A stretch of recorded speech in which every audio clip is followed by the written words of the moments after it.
बिस्मिल्लाहिर्रहमानिर्रहीम अस्सलाम वालेकुम। उम्मीद है कि आप तमाम अहबाब खैरियत से होंगे। नाज़रीन, अल्लामा हाफिज साद हुसैन रिजवी ने भी जो है अपना मौक़िफ़ दे दिया है।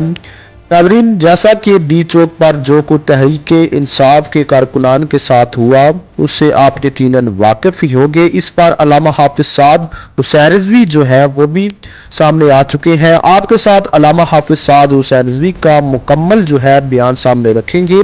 अल्लामा हाफिज साद हुसैन रिजवी की जानिब से क्या कहा गया आप देख सकेंगे अल्लामा हाफिज साद हुसैन रिजवी के इस बयान में।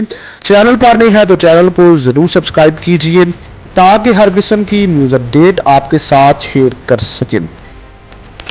तो नाज़रीन, आपको पता चले कि अल्लामा हाफिज साद हुसैन रिजवी का ये कहना था कि अगर किसी भी मुसलमान, किसी भी मोमिन या किसी भी पाकिस्तानी शहरी का खून बहाया जाएगा तो मुझे इस बात का दुख होगा। मैं ये नहीं समझता कि अगर दुश्मन का जो है खून बहाया जाए या किसी दुश्मन पर जुल्म किया जाए, मैं इसकी बिल्कुल हमायत नहीं करता। मैं जुल्म चाहे मेरे किसी दोस्त या किसी दुश्मन के साथ हो रहा हो, मैं इस चीज़ की मजम्मत करता हूँ। और अल्लामा हाफिज साद हुसैन रिजवी ने मजीद ये कहा कि हम आर्मी को जो है फौज को इसलिए बजट नहीं देते कि वो अपने ही शहरियों पर गोलियां चलाए।